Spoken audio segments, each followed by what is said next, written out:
You're listening to an Anazao Ministries podcast. In the comic book world, it doesn't take long before you start running into gods and goddesses, alien deities, even the spawn of Satan, which begs a really interesting question. What role does religion play in comic books? This is Systematic Geekology, episode 13, Religious Superheroes. This episode is for beginners.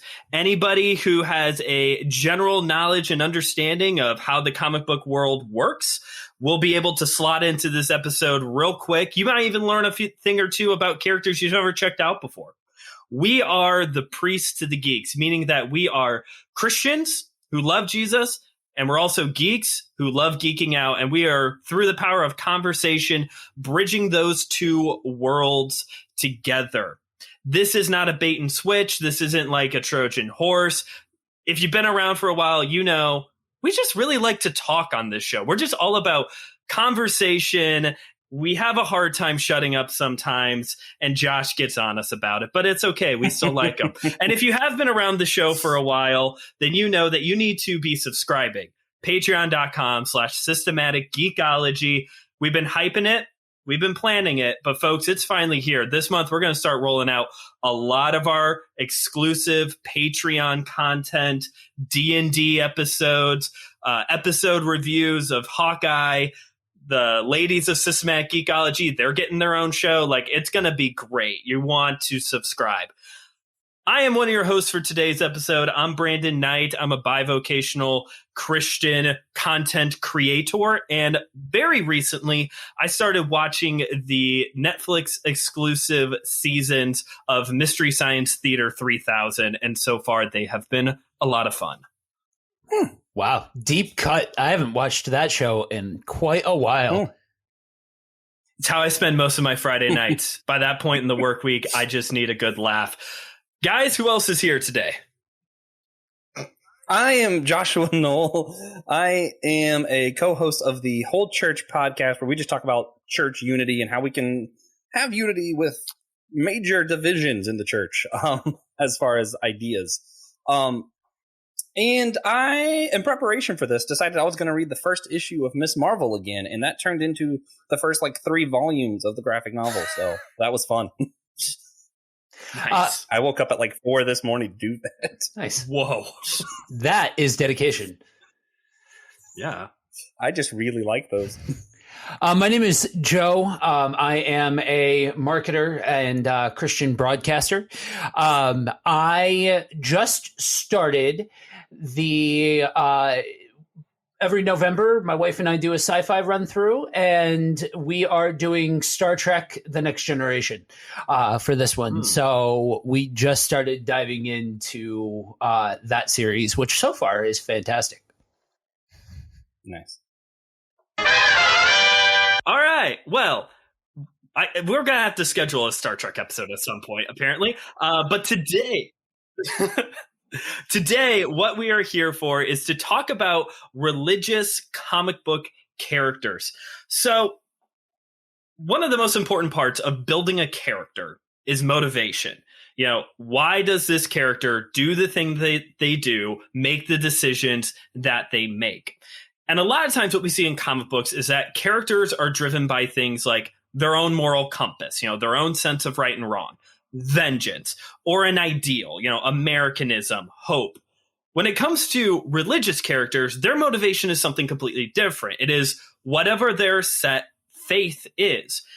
And just to be clear, this isn't going to be just a conversation about Christian comic book characters. We're going to be talking about religious comic book characters. So you're going to get a wide gamut of characters today. But let's first pass over to Josh. Josh, who are some of these religious comic book characters, and maybe highlight a few of your favorites along the way? Man, there's a ton. I love Daredevil, especially the Netflix series. Season 3, they highlight some of how the nuns take care of him, and I just thought that was pretty interesting. Captain America, he's Christian. I wouldn't say it's necessarily a main part of his character, but I always love him, so I got to mention him. My favorite religious character is Miss Marvel, Kamala Khan, who is a Muslim superhero and oftenly miscalled the first Muslim superhero, but that's for another day. But her series is very involved with what it is like to be a Muslim in New Jersey, America. So that's Interesting. One of the most fascinating for me. It actually, seeing day-to-day life from the comic book writer, it was so well done. It actually helped me with my ministry to some of the Islamic people that were in my community at the time in Wilmington, North Carolina, because it helps you understand when you study Islam, you study like, it would be like someone studying the Bible and be like, okay, so this is what Christians believe. Not all Christians. In fact, most Christians, unfortunately, they know very little about the Bible. Right. So seeing it from this standpoint where you're actually seeing how they interact and what it is like to be a Muslim as opposed to study the Quran is two different things. So that's her story is phenomenal. Moon Knight is completely motivated by his devotion to the moon god, which may or may not be real. He might just have a mental illness. And of course, another one of my favorites is actually a villain, Gore, the God Butcher, who was completely motivated by being let down from his legalism. So, yeah. God Butcher. I forgot about that. That Miss Marvel series has been on my to read list for a while now. I have been challenged personally to start branching out of my reading a lot more. Many of my books that I have, especially my comic books, are white men, which is typically what has dominated the comic book industry. That's just the nature of the beast. And I have been challenged personally, just in light of events throughout this past year, of wanting to diversify to help better hear those voices, understand those stories, understand those characters. And that Miss Marvel book, whenever I look for books written by women comic book authors, that one is oftentimes near the top of the list. So I will definitely take your recommendation as well for that. Also, I believe it is Captain America in the first Avengers movie that has that great line, "There's only one God and he doesn't dress like that." That's from the first one, I think, when he sees Thor for the first time. Yeah. Yep. That's where we get that great meme all over Facebook where it's like where it has all the different heroes. It has, Iron Man sees two gods, still an atheist. Cap sees two gods, still a Christian. And it shows Hulk just destroying Loki. Like, yeah. Oh, yeah, I forgot about that one. So, yeah, Hulk sees two gods, destroys them both. Destroys both of them. Joe, what do you got? Who are some of your favorite religious characters and their influence in the comic book world? So I'm a big fan of Daredevil and the way that so much of what makes him is the fact that he is like the quintessential Catholic. Like, he embodies Catholic guilt. And when it's done right, that informs a lot of his actions, a lot of his characters, things like that, or a lot of his characteristics, I should say, and really gives like a depth to him, and a weightiness to his actions, things like that. To echo the whole idea of Kamala Khan, and really that by virtue of her really pushing forward, I'm going to use a word, representation. But I know that's usually under a different context when that word comes up. Yes. But for those of us that are, especially for those of us that are active in ministry, but for those of us that have a desire to push forward the kingdom, which, guys, should be all of Christianity, but that's a whole other conversation. That we should be looking at cues and inspiration to be able to have tools to be able to better communicate with different groups of people. You know what I mean? Like, I can sit and communicate with somebody from the country, somebody from the city, somebody from the south, somebody from the north, because I have gone out of my way to try and understand and learn people. And I think as Christians, it can be very easy and very tempting to say something to the effect of, well, anything like that even remotely puts a positive spin on it is partnering with evil. sort of thing, or partnering with something outside of God and all of that. The thing is, you know, when we cut ourselves off like that, you're denying that other person. So I think that it's great that we have these different representations to be able to see authentic character takes on all of these different religions, you know? Yeah. And actually, I wanted to get you guys to kind of get your take on some of my other thoughts with this. So first, just about Kamala Khan in general, she really has original Spider-Man vibes to me, in the sense that you're seeing a young teenager dealing with her body changing with these superpowers and trying to figure out how she relates to other people. And she's just incredibly relatable. I don't remember who I read it from. There was a book about comic books I've read once where it was talking about why Spider-Man was what took off in Marvel. Because at that time, you had Superman, who was basically a god alien. And then you had Batman, who was a billionaire. And then all of a sudden, you have a teenage boy who's living a normal life that's a superhero. And everyone's like, I can relate to that. Yeah. And for the religion aspect, relatable. It's like, I just can't even explain to you guys. When she's going through some of these things, and she's like, the very beginning of her arc is her standing beside a BLT sandwich and just smelling it. Because he's like, man, if my religion would let me, I'd eat that. And I'm like, as a kid who grew up in like almost Christian legalism, not that they were trying to enforce legalism on me, but I think when you're young, that's just naturally what you think Christianity is. Sure. And it's hard to teach the people that it's not. But anyway, when I was young, I remember having things like that where like my friends were doing something and I was like, man, if I wasn't a Christian, I sure would do that. And I'm like, hey, that's like, it's so relatable. And then when she goes out and she messes up, and what's funny is she messes up by sneaking out. And I'm trying not to give too much away for everybody, but like, even then, she's reminded of her father's words and keeps to some convictions. And in fact, he quotes the Quran. And yes, this is the Christian podcast where you can hear the Quran quoted. Quran 532, which is not how they do Quran, but you know, that's how I do Quran because it helps me stay organized. Okay. And if you type it into Google, it'll pop up. So, you know, that helps. Okay. To murder one person unlawfully is just like killing everyone. Whereas to save one person is just to like saving everyone. And that's sort of her, you know, that's her version of Uncle Ben's, you know, great power comes great responsibility. That's her version is this: to save one person is to save everyone. And it's straight from the Quran. And it's also applicable to Christians, right? We believe the same thing. Christ saved everyone through one person's sacrifice. All are saved. And yeah, that's not what the Quran means when it says that. That's not what she means in this context, but it's still super relatable.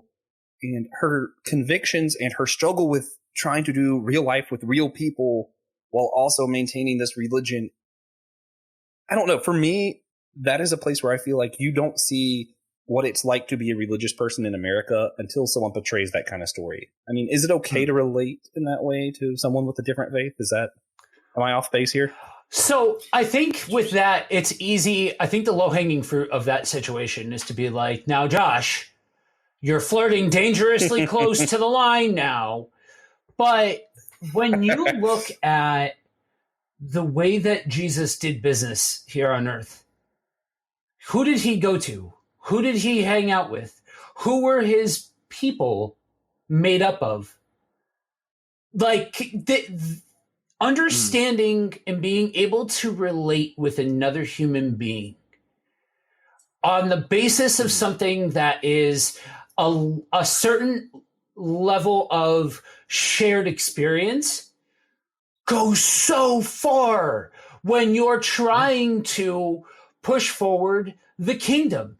And, you know, Josh, you seem like a very reasonable guy. You seem like the kind of guy I hope so. that isn't going to hear something and suddenly you're going to throw your whole faith away. And suddenly you believe in a whole separate thing and all this kind of stuff. If you are the type of person that can handle being able to get into long-form discussions with somebody of a different faith, then we need to be able to have people that are willing to be able to do that. And like, it's the old joke, right? An atheist, a Christian, and a Jew all walk into a bar. and have a good conversation because nobody's a jerk. You know what I mean? Like, you should be able to do these things and not start throwing flags on the play about how legalism is this and about how you're partnering with that and all of these kinds of things. Like, no, I think you're dead on. These characters have to struggle with different things. And that's no different when it comes to somebody that by different roads gets to a similar destination, you know, as far as feeling religious persecution and things like that. And I know we live in America, so it's very hard for Americans to talk about religious persecution, but yeah. Yeah. One thing I would add on to this is that this whole time, I know that reading Miss Marvel is not equated to actually studying the Quran for yourself, but you do get obviously you get a verse, you get a verse at least, and it keeps bringing to mind these sections in the ministry of Paul. You know, you have the instance when he is standing before the Greek philosophers, and he's like, "You got all these statues to all these gods. You have this one to the unknown God. Let me tell you about this." Right. Or he writes elsewhere, I think it's one of the epistles to the Corinthians. He talks about how he became all things to all people so that way he could proclaim Christ. So again, you're not going to get like some in-depth, this isn't a theology class reading Miss Marvel, but you're getting insight that you might not get anywhere else.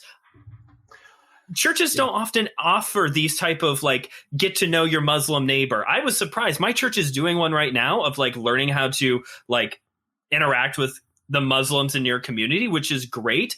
But as Christians, what we can turn and what we often miss is that this can turn into knowledge where we could possibly share the gospel and relate to people further on. Joe, it looks like you got something you want to throw in here. Go right ahead. Yeah.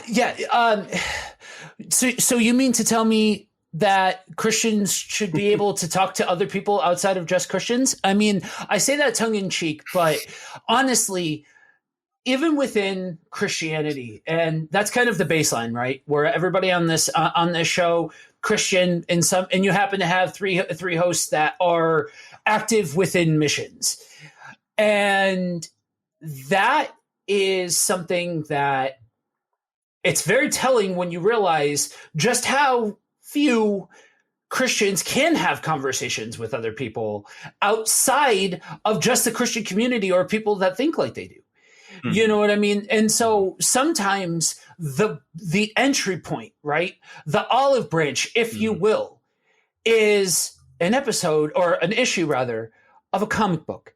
Something that, hey, this is this. I'm not pretending to know everything about everything, but at least this is an entry point somewhere to be able to stimulate conversation.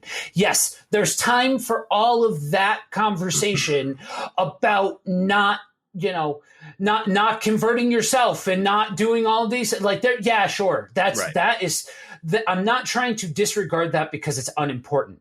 I'm trying to say that we need to be able to talk to people like human beings. And if something like a comic book can do that and can stimulate that kind of conversation. Yeah. There's a difference between studying and understanding another religion and obsessing and worshiping with it. Yes. Yes. However, I do got to say, Joe, I think you forgot Christ's command that we go into all the world and share the gospel with only Christians from every nation. That's my guys. Don't get me started. My class right now in seminary is discipleship methods, and I'm about ready to throw all of the books. Oh, yeah, we've messed up. That's a conversation on my podcast. Go check that out.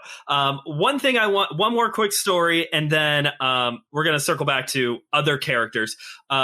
You bring up how you need like just one little foot in, and you get these dialogues going. For the past 6 years, I have a great friend. We used to work together. He was one of my store managers, and he's gone from atheist to more of an agnostic stance. And we often have great conversations. He just wants to know, what do I believe? And we dialogue. We have these dialogues. He was texting me the other day, just a question out of the blue. Doesn't work at the store anymore. This whole relationship started because one day at work there was a Lumineers song on, and I was humming along, and he asked, "Do you like the Lumineers?" And like that was where our friendship started, and it has blossomed ever since to all these great conversations. I have a question. So I'm not. I've said before on the show, I'm more of the DC guy than I am the Marvel guy. Although I do have my Thanos shirt on right now. Nightcrawler. Where is Nightcrawler at on all of this? I know he falls under some Christian faith. In one depiction, he seems Catholic. In another, some type of like maybe like very reformed Anglican tradition. I don't know. So help me clear the air out for this for me a little bit. Yeah, I would be the type of person to say it ventures way closer to like Anglican than it does Catholic. Okay. But I will say it very much depends on who's writing him. And without going into all of it, Jonathan Hickman in the most current run of X-Men has him going through some very interesting character arcs in reaction to what's happening with mutants and the fact that they've basically solved dying for mutants. And so when your faith is centric on what happens to you after you die, that has a way of shifting things and things like that. So you're seeing him actually start to get written out, which is really not surprising for modern day comics, but modern day comics eliminating religion from a certain, or Christianity from a character's thing is a whole other conversation. But yeah, he's been another one where, faced with all of this bloodshed and all of this turmoil and things like that, you see depicted somebody that just is so resolute to their faith in that same kind of way that Daredevil is. And yes, I understand that there's been story arcs throughout the expanse of comics that have had Daredevil fall away from his faith, that have had Nightcrawler fall away from his faith, yada, yada, yada.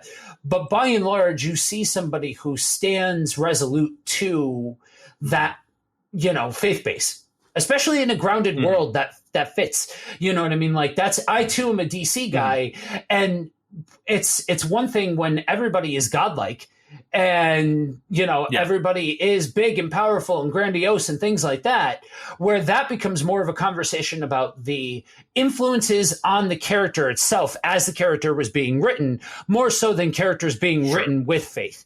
Yes, it happens, but way less than it does in the very grounded world of Marvel. Yes.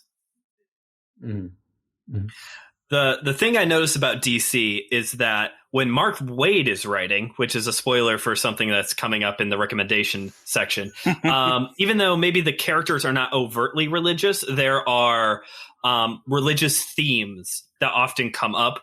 Mark Waid's one of my favorite writers, and it's partially for that. Yeah, I was trying. Anything else you guys want to say here? Any other characters that you would like to cover? Yeah, so a couple things. I've always let's see. Lex Luthor isn't a particular religious person, but his fear of Superman as a god reminds me a lot of how church folk kind of treat God. So I do find that interesting. The main difference being that instead of fearing and just trying to do the right things, Lex tries to get rid of the god so he doesn't have to worry about it. True. But I mentioned Gore earlier, and how it's interesting with his backstory, where that community was very legalistic in their religion, which we're never told what religion it is. It's just a different planet with different gods, whatever.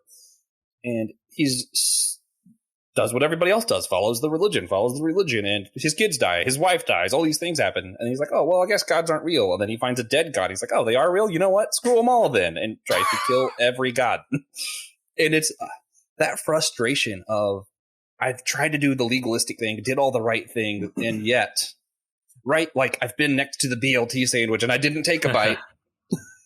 yeah, going back to Ms. Marvel. But, it's that frustration of practicing legalism and realizing it doesn't work.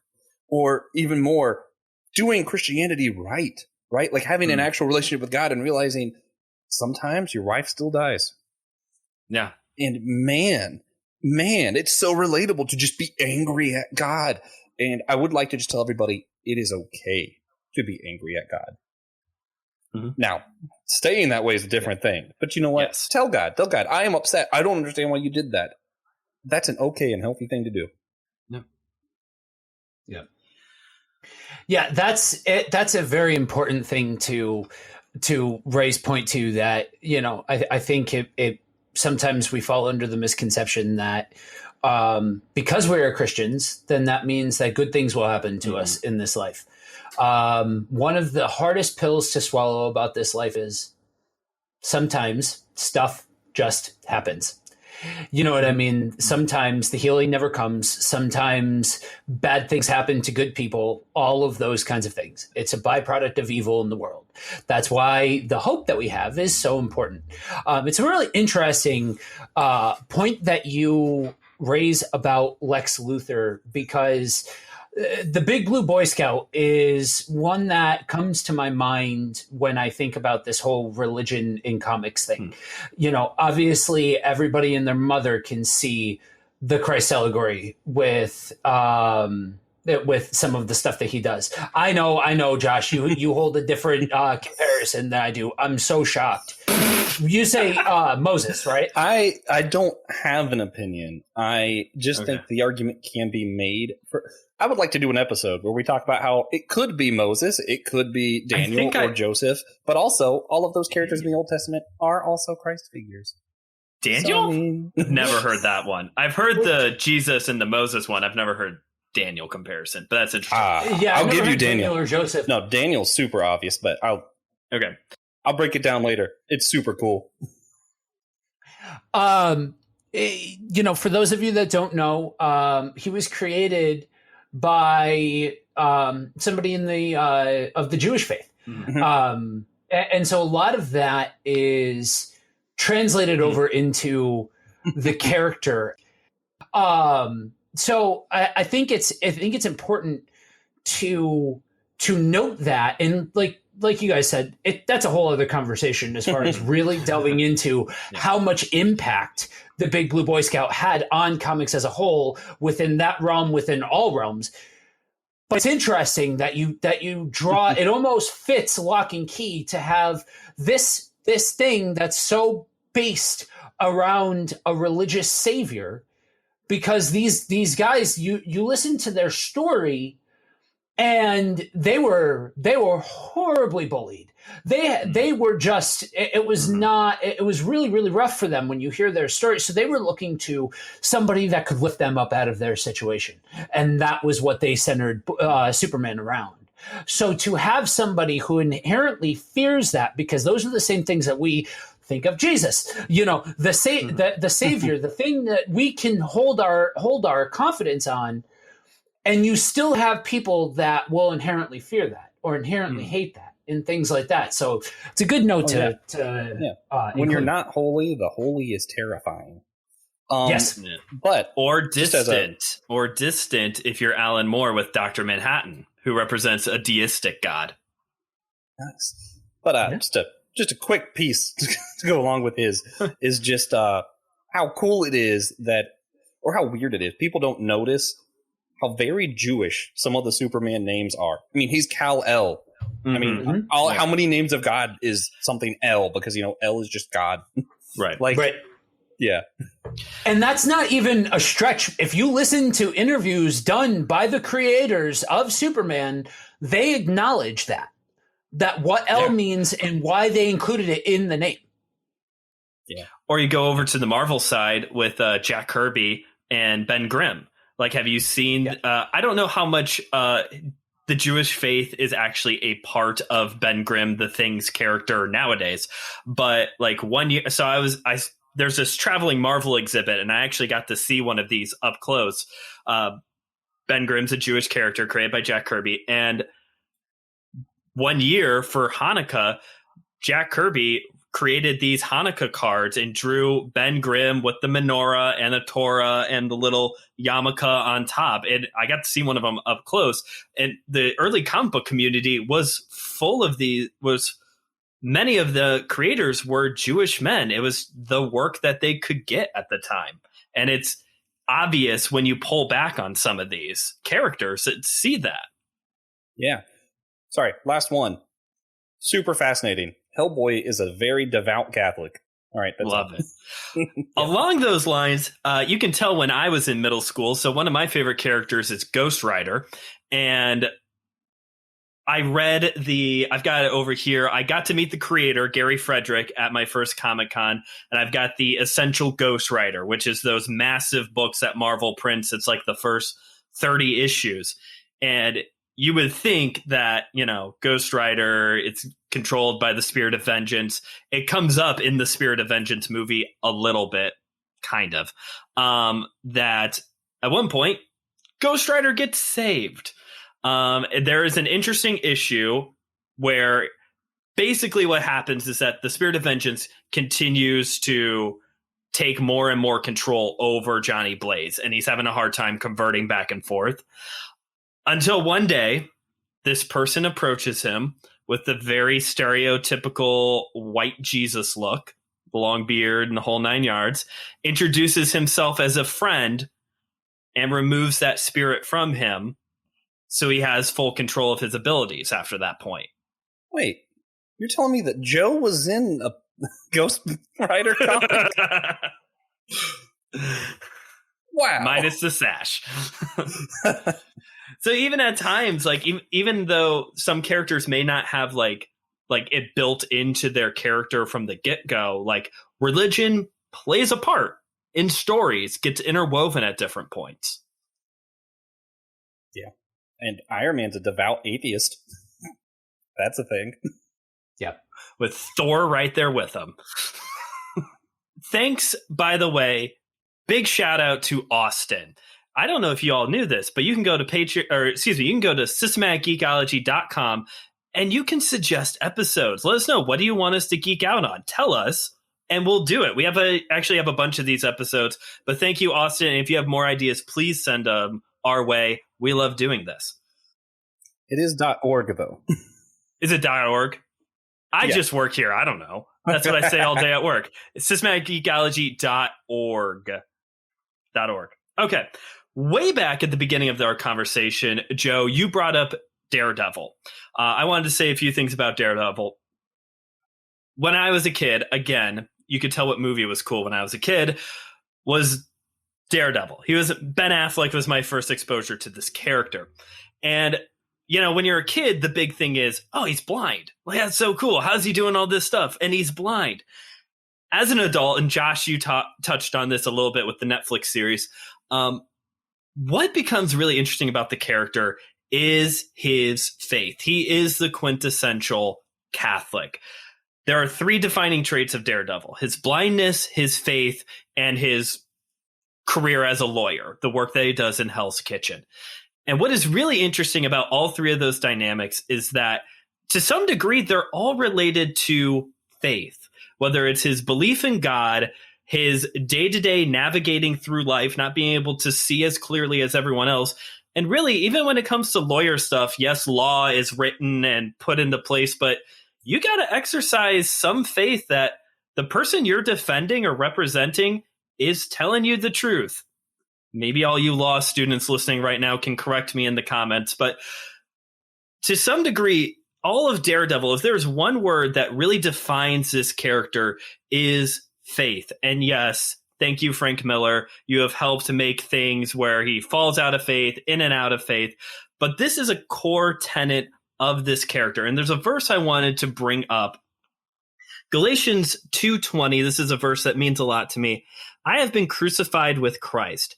It is no longer I who live, but Christ who lives in me. And the life I now live in the flesh, I live by faith to the Son of God, who loved me and gave himself for me. When we're talking about characters like Daredevil or Nightcrawler or Miss Marvel, Hellboy,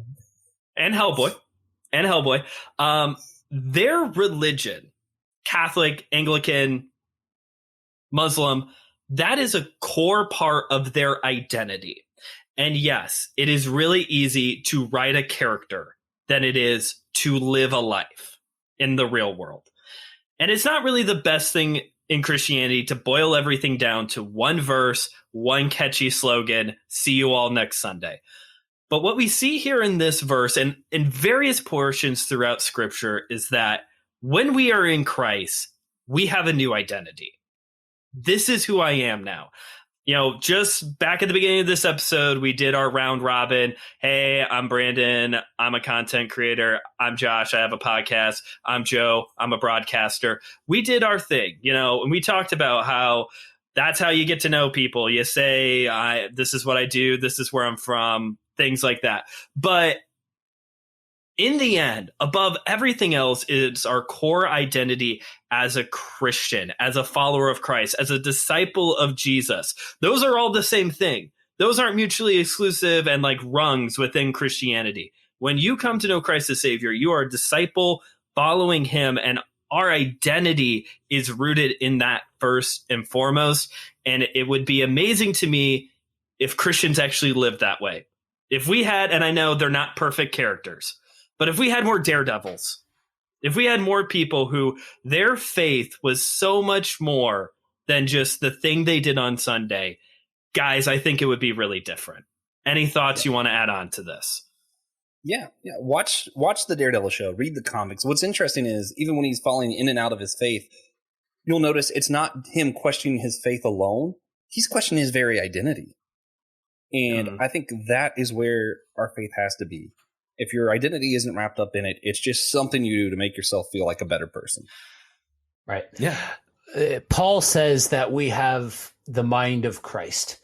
And a lot of times that gets boiled down to you can just have more faith. You can just have more belief. And that's, I'm sure, something that especially the three of us have heard probably to a nauseating degree about certain things.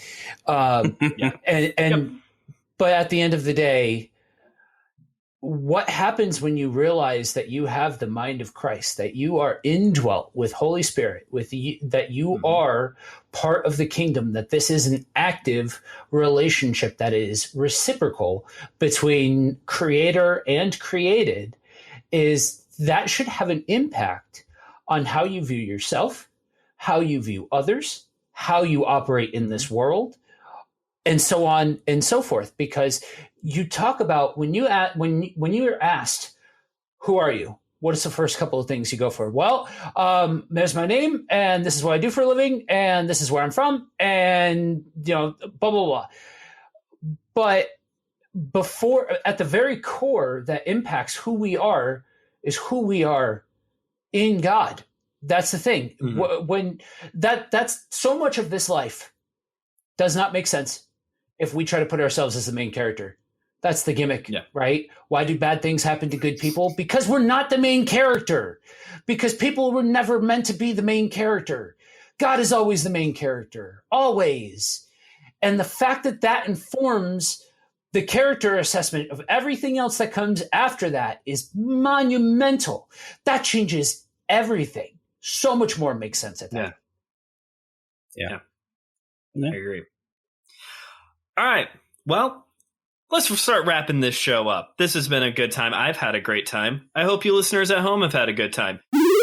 Guys, before we get out of here, does anybody have any recommendations for our listeners, either about our topic today or just anything going on right now? Yeah. Miss Marvel, volumes 1 through 4 would be what I'd say. That's like that first real arc ending with, well, I won't say you end with, because it's cool to unravel the mystery. Get the whole first 4 volumes by Willow Wilson and Adrian Alfona. Super good stuff. Awesome. Joe, how about you? So far, I would absolutely suggest people watch Star Trek Next Generation, because it's interesting that just the humanity take, you know what I mean? Like, to watch it for the humanitarian humanity take on the whole thing is very, very fascinating. Nice.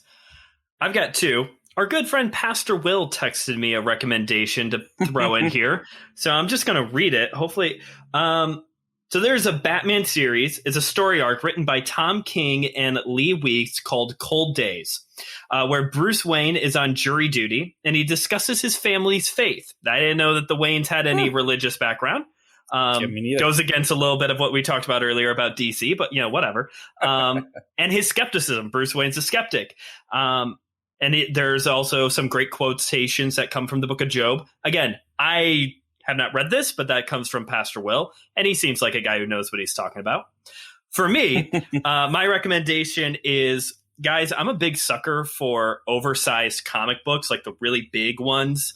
And there's this one my wife bought me. It's called JLA Heaven's Ladder. It's written by Mark Waid. And it's an interesting story about all of these aliens, religions kind of coming together. Now, it is a bit of this whole like pluralism, all religions coexist type of thing. But it's just an interesting, there's a lot of interesting dialogue that goes on between the characters of like, what is faith? What do they believe? What is going on in the universe? Also, the character Steele is in it, and I like that character, and he's really underused. So that's my recommendation. Very nice. Again, please go to systematicgeekology.org to let us know what you have been geeking out and what we should be. And next time on Systematic Geekology, it's not doing well by the Rotten Tomatoes score, but we're going to have Joe and Pastor Will here to let us know, how fresh is the Eternals? That is the real question on everybody's mind. How good or not is the Eternals? And remember, we are all a chosen people, a geekdom of priests. This was an Anazao Ministries podcast. If you enjoyed this show and would like to learn more about our network, be sure to check out the Anazao Ministries Podcast Network.